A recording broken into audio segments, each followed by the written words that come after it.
મજામાં? તો ફરી એકવાર આપણે આવી ગયા લેક્ચર નંબર 19 ચેપ્ટર નંબર 4. આજના લેક્ચરની અંદર આપણે MOT યાની કે મોલેક્યુલર ઓર્બિટલ થિયરી અથવા આણ્વીય કક્ષકવાદને આગળ કન્ટિન્યુ કરશું. જે આગળના લેક્ચરની અંદર ત્રણ અગત્યના મુદ્દા ઓકે કે જે મેં અહીંયા લખી આપ્યા છે કે આપણે ઘણા બધા મુદ્દા MOT માટે લખાયા. એમાંથી આગળનો એક નવો પ્રશ્ન અહીંયા બની શકે કે પરમાણ્વીય કક્ષકોના સંગઠન માટેની શરતો. ઓકે, રેખિક પરમાણ્વીય કક્ષકોનું સંગઠન અને એમની શરતો. તો એ શરતો આ ત્રણ છે. આ ત્રણ શરતોને તમારે ધ્યાનમાં રાખવાની છે. તો એમાંથી પહેલી શરત છે પરમાણ્વીય કક્ષકોની ઊર્જા સમાન હોવી જોઈએ, ત્યારે જ આણ્વીય કક્ષકો બને. તો આખો પોઈન્ટ કેવી રીતના લખશો કે સંયોજાતી પરમાણ્વીય કક્ષકોની ઊર્જા ઓકે સમાન અથવા લગભગ સમાન હોવી જોઈએ. દાખલા તરીકે અહીંયા હું એક્ઝામ્પલ આપું તો 1s છે એક પરમાણુની, ઓકે, તો બીજા પરમાણુની 1s કક્ષક આ બંને જ સંયોજાય અને શું બનાવે તો કે અલગ પ્રકારની 1s કક્ષક બનાવે. ઓકે, કયા પ્રકારની 1s કક્ષક દેખાય છે? આ એક 1s કક્ષક, આ બીજી 1s કક્ષક એ જોડાય છે અને નવી કક્ષકો બનાવે છે. અને આ નવી કક્ષકોને કઈ કક્ષકો કહેવાય? આણ્વીય કક્ષકો. આણ્વીય કક્ષકોને સિગ્મા, પાઈ અને ડેલ્ટા વડે દર્શાવવામાં આવે. અહીંયા હું લખી દઉં છું, બરાબર? એને આપણે આણ્વીય કક્ષકોના પ્રકાર કહી શકીએ ને. એ પણ આગળ આપણે જોયું કે આણ્વીય કક્ષકોના પ્રકાર ટોટલ આમ જોઈએ તો ઘણા બધા પ્રકાર છે, પણ આપણે ત્રણ પ્રકારની વાત કરશું. એમાં ખાસ ભણવાના તો બે જ છે. એક તો સિગ્મા આણ્વીય કક્ષક, પાઈ આણ્વીય કક્ષક અને ડેલ્ટા આણ્વીય કક્ષક. એમાં આનો આપણે અભ્યાસ કરવાના નથી. માત્ર સિગ્મા અને પાઈ આણ્વીય કક્ષકનો આપણે અભ્યાસ કરવાના છીએ. ખ્યાલ આવે છે? જો હેડ જોડાય તો સિગ્મા આણ્વીય કક્ષક આવી રીતના જોડાશે ને, અને સમાંતર જોડાય તો પાઈ આણ્વીય કક્ષક. આની આપણે ખાલી વાત કરવાની છે. તો અહીંયા એવું કીધું કે સંયોજતી પરમાણ્વીય કક્ષકોની ઊર્જા સમાન અથવા તો લગભગ સમાન, યાની કે 1s એ 1s સાથે જ સંયોજાય. ઓકે, અહીંયા હું 2s આપું તો એ 2s સાથે જ સંયોજાય. આ 2s એ 1s સાથે સંયોજાય નહીં. એટલે આ પોઈન્ટ તમને એમ સમજાવે છે. એના પછી વાત કરીએ પરમાણ્વીય કક્ષકો. ઓકે, કઈ પરમાણ્વીય કક્ષકો? સંયોજાતી. તો જ આણ્વીય કક્ષકો બને ને. એટલે કે સંયોજાતી પરમાણ્વીય કક્ષકો આણ્વીય અક્ષ પર સરખી રીતે સંમિત હોવી જોઈએ. હવે સરખી રીતે સંમિત હોવી જોઈએ એનો મતલબ શું? તો કે અહીંયા આપણે સમજી શકાય કે દાખલા તરીકે આ જે 1s કક્ષક છે તો આ 1s કક્ષક છે, એ બંને એક સરખી રીતે સંમિશ્રણ પામતી હોવી જોઈએ. એની સમમિતિ જળવાતી રહેવી જોઈએ. એવું નહીં કે આ અહીંયા જોડાય, આ આની સાથે જોડાય, બંનેને સરખા કરી દો, એવું થશે નહીં. એટલે એની સમમિતિ, એની રચના, એનો આકાર એક સરખો રહેવો જોઈએ. એ પણ પોઈન્ટ અગત્યનો છે. ત્રીજા પોઈન્ટની વાત કરીએ તો સંયોજાતી પરમાણ્વીય કક્ષકોનું મહત્તમ માત્રામાં સંમિશ્રણ થવું જોઈએ. તો જ મજબૂતાઈ આવે ને અને સ્થાયીતા પ્રાપ્ત થાય. એટલે કે મહત્તમ માત્રામાં શું થવું જોઈએ? સંમિશ્રણ. ને સંમિશ્રણ તો તમે જાણો છો ને. ઓકે, VBT ની અંદર પણ એની વાત આપણે કરી હતી. ઓકે, એટલી વસ્તુ ખબર પડે એટલે આ ત્રણ પોઈન્ટ અગત્યના છે પરમાણ્વીય કક્ષકોના રેખિક સંગઠન માટેની શરતો. એના પછીનો આપણો તમારી બુકની અંદર ટોપિક છે આણ્વીય કક્ષકોના પ્રકાર. તો પ્રકારની અંદર ખબર પડે છે ઓકે, સિગ્મા, પાઈ અને ડેલ્ટા. કોનો આપણે માત્ર અને માત્ર અભ્યાસ કરવાનો છે? તો કે સિગ્મા અને પાઈ. ઓકે, હવે કઈ રીતે બને છે સિગ્મા કક્ષક અને કઈ રીતે બને છે પાઈ કક્ષક? આ સિગ્મા અને પાઈ બંને આણ્વીય કક્ષકોના પ્રકાર છે. ખ્યાલ આવે છે? તો અહીંયા જોઈએ એક ઉદાહરણ તો આપ્યું છે હાઇડ્રોજનનું.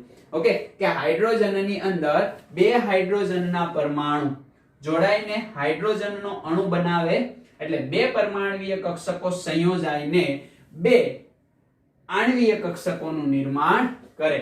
ઓકે, તો અહીંયા 1s કક્ષક છે તો એની આણ્વીય કક્ષક કઈ હશે? તો કે હેડ ટુ હેડ સંયોજાય હાઇડ્રોજન, કારણ કે s કક્ષકોનું સમમિતિ કેવી હોય? ગોલીય. ઓકે, અહીંયા હું દોરું એટલે તમને વધારે ખબર પડે. કઈ રીતે હું દોરીશ S કક્ષક? ઓકે, તો આ એક S કક્ષક 1S ખ્યાલ આવે છે ને, આ બીજી S કક્ષક આ પણ 1S ખ્યાલ આવશે, પ્લસ સ્વરૂપે હશે ને. આ બંને શું થાય છે અહીંયા? તો કે અહીંયા જે રચના આપણને જોવા મળે છે તૂટે છે. આ પ્લસ, અહીંયા હું પ્લસ કરી શકું, બરાબર. આને sin A કહું, આને sin B કહું, આને sin A કહું, sin B કહું, તો માઈનસ પ્લસ બંને હોઈ શકે છે ને, એટલે મેં બંને રચના લખી. બંને 1s 1s છે, ખ્યાલ આવે છે. બંનેનું શું થાય છે? સમિશ્રણ. બંને શું છે? પરમાણ્વીય કક્ષક. ઓકે, હવે પરમાણ્વીય કક્ષક જોડાઈને શું બનશે? આણ્વીય કક્ષક. તો આ તો કેન્સલ આઉટ કરે છે ને.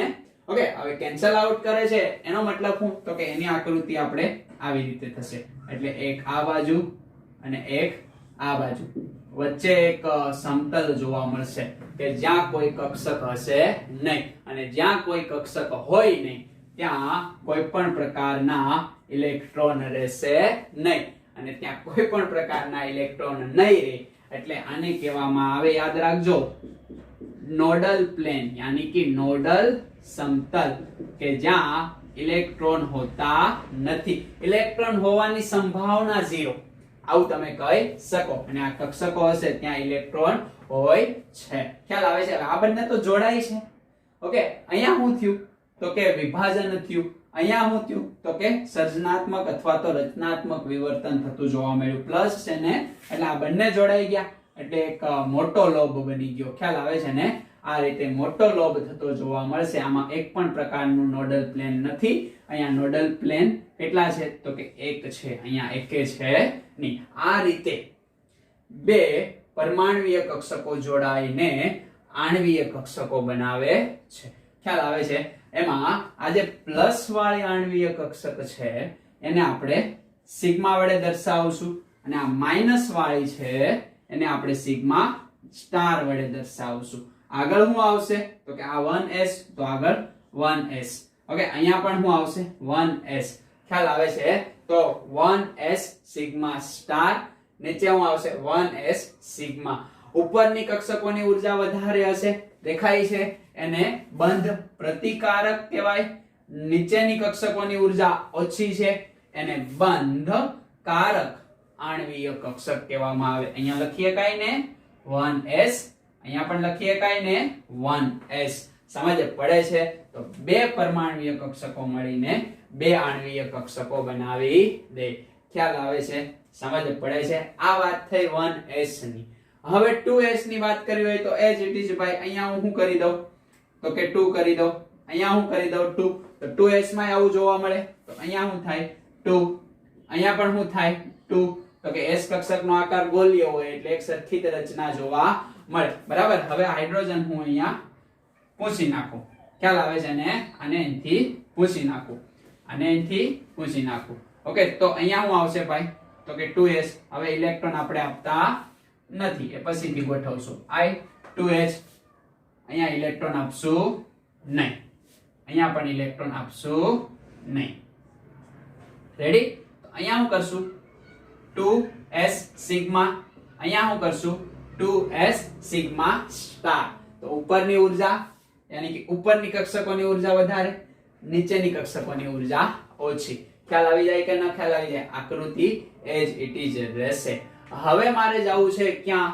તો કે આમની અંદર જવું છે. એક એક્ઝામ્પલ તમને હું આપવાનો પ્રયત્ન કરું તો એક્ઝામ્પલ મારી પાસે છે N2. ઓકે, N2 યાની કે N ટ્રિપલ બોન્ડ N હશે. તો એમાં પહેલા શું હશે? એક સિગ્મા કક્ષક. બે કઈ કક્ષક હશે? પાઈ કક્ષક. ખ્યાલ આવે છે ને? ઓકે, બંને નાઇટ્રોજનની ઇલેક્ટ્રોન રચના, આમની અંદર 7 ઇલેક્ટ્રોન હશે, આમની અંદર 7 ઇલેક્ટ્રોન હશે. બાહ્યતમ કક્ષા 1s2 2s2 2p કેટલા આવશે? 3 આવશે. તો આ બાહ્યતમ કક્ષાના ઇલેક્ટ્રોન થયા ને, તો અહીંયા 1 અને આ કેટલી થશે? તો કે 3 કક્ષક. આ 1 2 3 4. ખ્યાલ આવે છે? અને અહીંયા કેટલા ઇલેક્ટ્રોન છે? તો કે 2 ઇલેક્ટ્રોન છે. આ રીતે ગોઠવણી થયેલી જોવા મળશે ને. ઓકે, તો આવી રીતના બીજાની ગોઠવણી આ રીતે જોવા મળશે. આ નાઇટ્રોજન માટે આ તો ભરાયેલી છે. આ 3 ખાલી છે, દેખાય છે? ઓકે, તો આને હું px કહું, આને py કહું, આને pz કહું, આને px કહું, py કહું, pz કહું. હંમેશા યાદ રાખવાનું છે, બધી જ બુક તમે કોઈ પણ ને કોઈ પણ સાથે જોડી શકો. કોઈ એકને તમે સિગ્મા કહી શકો અને બાકીના બેને તમે પાઈ કહી શકો, પણ સરળતા માટે હંમેશા બુક વાળાએ શું કીધું કે આ જે z છે ને એ z થી z જ્યારે જોડાય છે ત્યારે કયા બોન્ડનું નિર્માણ થાય? તો કે સિગ્મા બોન્ડનું. બાકી આ બંને અને આ બંને જોડાય ત્યારે કયા બોન્ડનું નિર્માણ થાય છે? તો કે 2 પાઈ બોન્ડનું, કારણ કે 2 કક્ષકો છે એટલે 2 પાઈ બોન્ડ અને 1 સિગ્મા બોન્ડ. એટલી વસ્તુ આપણને માલુમ છે. તો સિગ્મા બોન્ડનું કામ તો અહીંયા તમામ થઈ જશે. કઈ રીતે આપણે સિગ્મા બોન્ડ દોરશું? ઓકે, આ 2s અને 1s, 2s અને 1s માટેની આકૃતિ તો કોમન હતી. હવે આપણે વાત કરવી છે કોના વિશે? એક નોડલ પ્લેન. નોડલ પ્લેન એટલે જ્યાં ઇલેક્ટ્રોન મળવાની સંભાવના કેવી હોય? શૂન્ય. એટલી વસ્તુ ખબર પડી ગઈ? ઓકે, હવે હું દોરું છું. હું દોરું છું તો કે આ બધી જ કક્ષકો આગળ 2 તો કોમન આવશે ને ભાઈ? બધે 2 લાગશે. ખ્યાલ આવે છે? ફરી એકવાર તમને કહી દઉં, કોઈ પણ કક્ષકોને સિગ્મા કહી શકો, કોઈ પણ કક્ષકોને પાઈ કહી શકો, પણ સરળતા માટે બુક વાળાએ હંમેશા તમને શું કીધું કે આ 2pz કક્ષકો પહેલા સિગ્મા બોન્ડ બનાવી લે, યાની કે હેડ ટુ હેડ ઓવરલેપિંગ થાય છે, સમિશ્રણ થાય છે. અને બાકી x અને y બંને સમાંતર જોડાઈને શું બનાવે છે? તો કે પાઈ કક્ષકોનું નિર્માણ કરે છે. આ એક અણુ, આ એક પરમાણુ, આ બીજો પરમાણુ અને આ એક અણુ બનાવી દે છે. તો આના માટે હું વાત કરું 2pz 2pz ની. ઓકે, તો 2 કક્ષકો છે મારી પાસે, યાની કે સંયોજાતી 2 કક્ષકો. તો આ એક 2pz, ઓકે, આ બીજી 2pz હેડ ટુ હેડ જોડાશે ને. ઓકે, આ માઈનસ, આ પ્લસ. ખ્યાલ આવે છે? આ પ્લસ, આ માઈનસ. કઈ રીતે જોડાશે? તો કે માઈનસ. એને શું કહેવાશે? તો કે વિખંડન અથવા તો વિસર્જન અથવા તો એને ઘણા બધા આપણે એને તોડવું, ઇન શોર્ટ અલગ પડવું, એવું આપણે એને કહી શકીએ. ઓકે, બુકમાં એક સારો શબ્દ છે, એ શબ્દ હું ભૂલી ગયો, એને કહેવામાં આવે આઈ થિંક વિસર્જન. ઓકે, એવું કંઈ કહેવામાં આવે. તો આ માઈનસ, ઓકે, આ sine a minus sine b, એ રીતે આપણે દોરશું એટલે આપણને કઈ કક્ષકો મળશે? ઓકે, પ્રતિબંધકારક અથવા તો બંધ પ્રતિકારક આણ્વીય કક્ષકો મળશે. કેવી રીતના મળશે ભાઈ? તો કે ડિસ્ટ્રોઈડ કરે. ખ્યાલ આવે છે ને? યાની કે તોડે, એકબીજાની અસરને કેવી કરશે? નાબૂદ કરશે. તો આની આકૃતિ અહીંયા જે આપણને પ્રાપ્ત થાય એ કંઈક આવી મળે છે. જોજો, ખ્યાલ આવે છે? આ પ્લસ, આ માઈનસ, તો આ પ્લસ, આ માઈનસ. અહીંયા એક નોડલ પ્લેન મળે છે, એક નોડલ પ્લેન અહીંયા મળે છે, એક નોડલ પ્લેન અહીંયા મળે છે કે જ્યાં ઇલેક્ટ્રોન મળવાની સંભાવના 0 છે. એટલે ટોટલ નોડલ સમતલ કેટલા પ્રાપ્ત થાય? 3 પ્રાપ્ત થાય છે આકૃતિ ઉપરથી. હવે આ માઈનસ વાળી છે તો રચનાત્મક વિવર્તન કરીને પ્લસ કરી શકું કે ન કરી શકું? યસ, આ પ્લસ પ્લસ માઈનસ. ખ્યાલ આવે છે? હવે રચનાત્મક વિવર્તન થઈને કઈ રીતને આકૃતિ થતી જોવા મળશે? તો કે બહુ સિમ્પલ છે. આ બંને ગોળા વચ્ચે જોડાઈ ગયા, અહીંયા એક નાનો ગોળો, અહીંયા એક નાનો ગોળો, આ પ્લસ માઈનસ માઈનસ. આ એક નોડલ પ્લેન, આ બીજું નોડલ પ્લેન, અહીંયા નોડલ પ્લેન, યાની કે નોડલ સમતલની સંખ્યા કેટલી જોવા મળી? માત્ર 2 જોવા મળી. આને શું કહેવાય? તો કે રચનાત્મક વિવર્તન, જોડાણ થવું. ઓકે, આ અરચનાત્મક, તૂટી જાય એવું વિવર્તન. ઓકે, એટલે 2 પ્રકારના પરમાણ્વીય કક્ષકો જોડાય છે. ઓકે, 2 પરમાણ્વીય કક્ષકો જોડાય છે અને 2 શું મળે છે? તો કે 2 આણ્વીય કક્ષકો મળે છે. એમાં આ માઈનસ થી જે આણ્વીય કક્ષકો મળે છે એને આપણે શું કહેશું? તો કે સિગ્મા 2pz અને સ્ટાર વડે દર્શાવશું, જે ઉપરની રહેશે, અને નીચેની ઓછી ઉર્જા યાની કે સિગ્મા 2pz આને સ્ટાર વગર દર્શાવશું. તો અહીંયા આની આકૃતિ દોરીએ આપણે. તો અહીંયા હું શું કરું ભાઈ? તો કે 2pz, અહીંયા હું કરું તો કે 2pz. હવે આપણે એને આ રીતે દર્શાવીએ છીએ, આ રીતે દર્શાવતા નથી કારણ કે આ રીતે દર્શાવવામાં શું રહે છે, સરળતા રહે છે. તો અહીંયા હું કરી નાખું ભાઈ તો કે 2pz. અહીંયા શું કરી નાખું 2pz. આ 2pz sigma 2pz sigma star.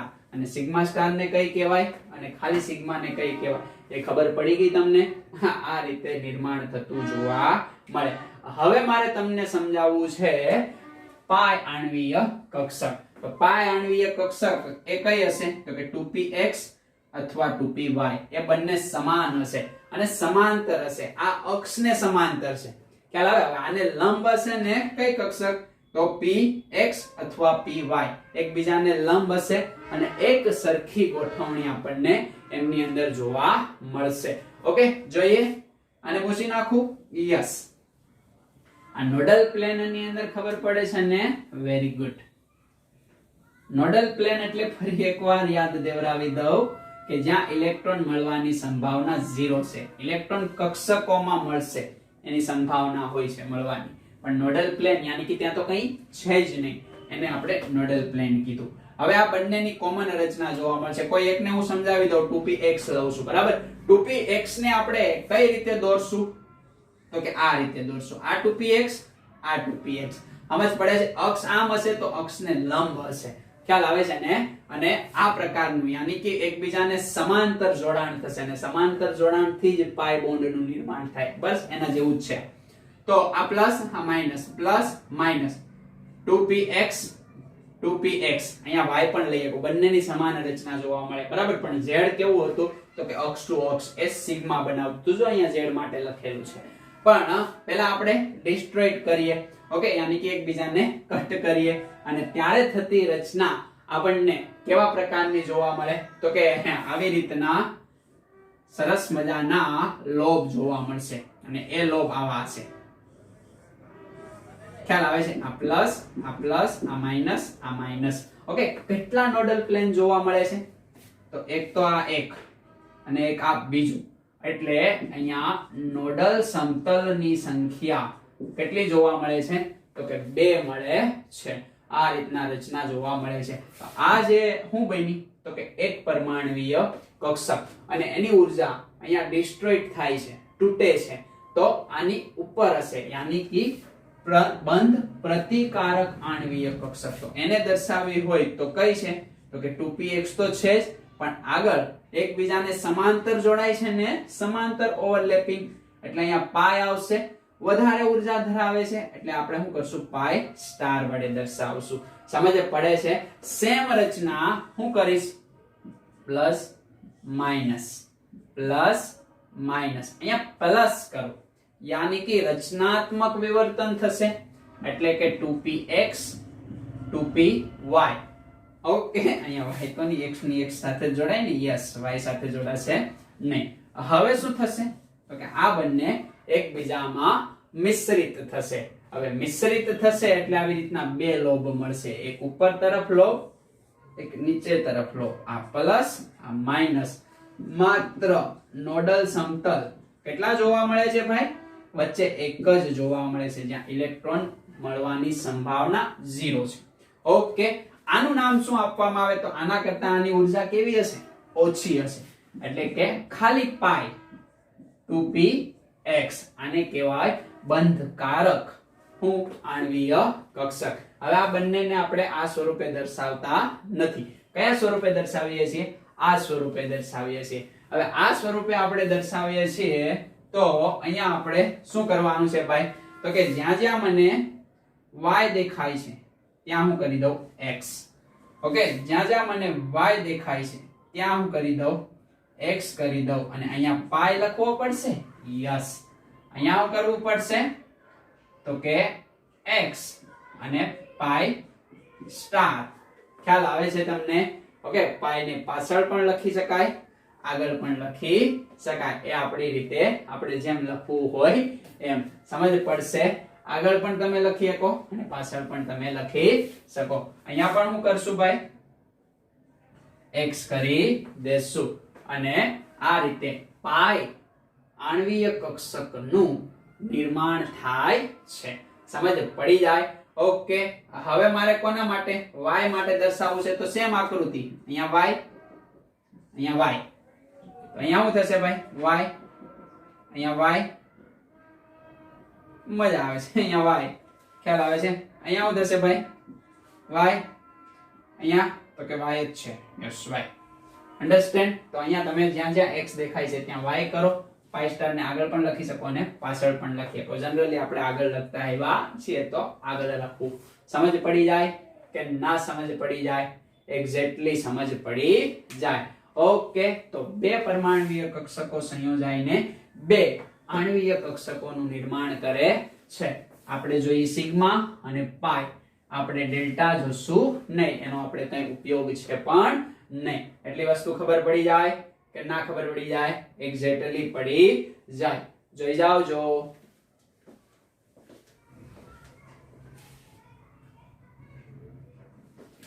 Okay. તો આપણે વાત કરી આણ્વીય કક્ષકોના પ્રકારની, બરાબર? કે સિગ્મા અને પાઈ.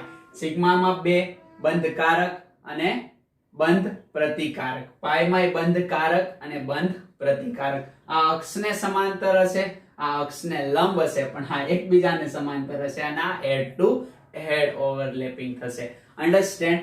હવે મારે સરસ મજાની આપણે આગળના લેક્ચરની અંદર લાસ્ટ પોઈન્ટ હતો કે હાવભાવ, પોલી અને હુંડ. આની આધારિત આપણે જેવી રીતના કક્ષકોની ઉર્જાના ક્રમમાં ગોઠવતા એવી રીતના અહીંયા પણ ગોઠવવું પડશે. પણ અહીંયા જે ગોઠવણી છે એ પ્રાયોગિક ગોઠવણી છે. યાની કે આણ્વીય કક્ષકોની શક્તિનું સ્તર આપણે ગોઠવવું હોય તો એ પ્રાયોગિક રીતે ગોઠવી શકાય. અહીંયા હું હેડિંગ આપું છું કે આણ્વીય કક્ષકમાં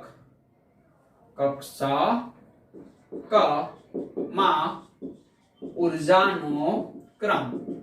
ખ્યાલ આવે છે? કેટલીક આણ્વીય કક્ષકો લઉં છું એમની અંદર ઉર્જાનો ક્રમ, જે અહીંયા ઉર્જાનો ક્રમ હું લખું છું એને મગજની અંદર ક્લિયર કરવાનો છે.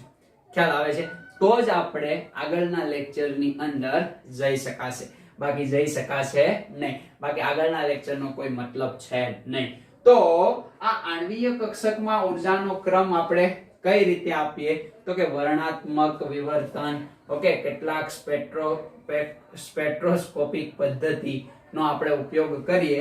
એની મદદથી આપણે પ્રાયોગિક રીતે નક્કી થયું કે દરેક પ્રકારની આણ્વીય કક્ષકોની ઉર્જા તમે આ રીતે ક્રમમાં આપી શકો. એમાંય કેટલાક વિવાદો જોવા મળ્યા કે 14 પહેલાના તત્વોની આમ જોવા મળી, 14 પછીના તત્વોની આમ જોવા મળી. પણ એ બધું આપણે નેક્સ્ટ લેક્ચરમાં ચર્ચા કરવાના છીએ. અત્યારે માત્ર જે અહીંયા ક્રમ લખવામાં આવે એ ક્રમને ખાસ ધ્યાનમાં રાખવાનો. સરળ છે, અઘરો નથી.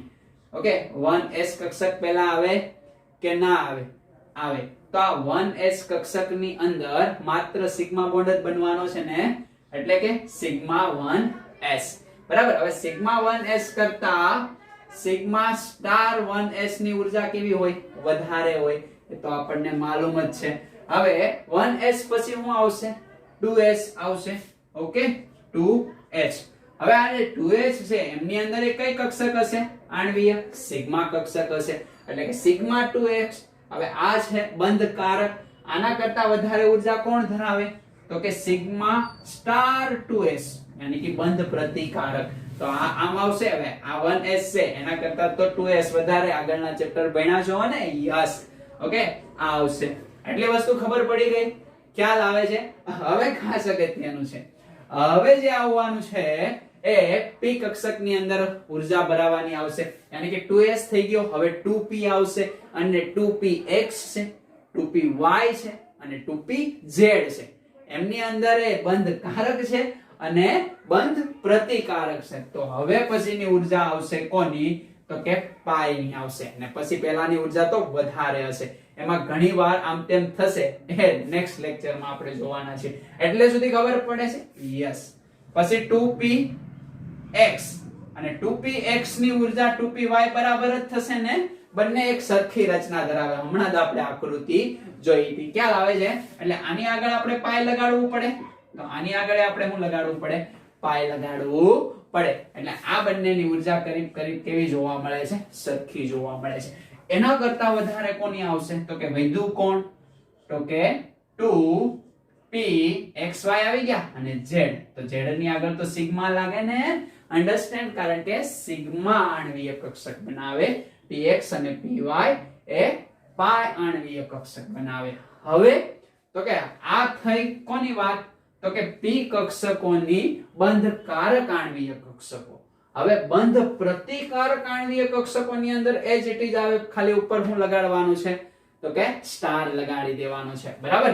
તો આનું સમિશ્રણ વધારે થાય એટલે આ સ્ટ્રોંગ હશે, તો ખબર પડે ને? પાઈ કરતા સિગ્મા કેવો હોય? સ્ટ્રોંગ હોય, એટલે આગળ થઈ ગયો. અહીંયા તો પાઈ હતો જ નહીં એટલે કોઈ પ્રશ્ન રહ્યો નહીં. હવે આના કરતા આગળ શું આવશે ભાઈ? તો કે સેમ પાઈ 2px બરાબર પાઈ 2py, બટ અહીંયા સ્ટાર આવશે. અહીંયા શું આવશે? સ્ટાર આવશે, કારણ કે બંધ પ્રતિકારક. ઓકે, અને આની કરતા કોની ઉર્જા વધારે હોય? આના કરતા બંધ પ્રતિકારક તો વધારે જોવાની, આપણે હમણાં જ ચિતાર દોર્યો તો. ઓકે, અને લાસ્ટમાં આવશે સિગ્મા 2pz, બટ અહીંયા શું આવશે? સ્ટાર આવશે. બસ આ એક ક્રમ યાદ રાખવાનો છે. પછી અલગ અલગ સંયોજનો માટે ઓકે, આપણે હાઇડ્રોજન માટે વાત કરશું, આપણે હિલિયમનો અણુ બને છે કે નહીં એના માટે વાત કરશું. ઓકે, આપણે હાઇડ્રોજન પ્લસ માટે વાત કરશું, હાઇડ્રોજન માઇનસ માટે વાત કરશું, O2 માટે વાત કરશું, F2 માટે વાત કરશું. તો આવા અલગ અલગ જે અણુઓ છે ઓકે, એ આમની અંદર ઇલેક્ટ્રોનની ગોઠવણી કરશું. હવે જો ગોઠવણી કરવી હોય તો એકદમ સિમ્પલ છે. આમની અંદર કેટલા ઇલેક્ટ્રોન સમાય? 2. આમની અંદર કેટલા? 2. આમની અંદર 2. આમની અંદર 2, કારણ કે s કક્ષકની અંદર તો 2 જ ઇલેક્ટ્રોન હોય ને. ઓકે, આમની અંદર કેટલા? 2. આમની અંદર કેટલા? 2. આમની અંદર કેટલા? 2. આમની અંદર 2, 2 અને 2. ટોટલ p કક્ષકો 2 + 2 + 2 6 થઈ ગયા. 2 + 2 + 2 6 થઈ ગયા. બસ એટલે સુધી જ MOT નો અભ્યાસ આપણે કરવાનો છે. હવે બહુ બધું આગળ જવાની કઈ જરૂર છે નહીં, કારણ કે આપણા અભ્યાસક્રમ 12 ની વસ્તુ છે. આપણે માત્ર અભ્યાસક્રમમાં રહીને જ કામ કરવાનું રહેશે. એટલા માટે જ આ MOT અને VBT તો બહુ વિસ્તૃત છે.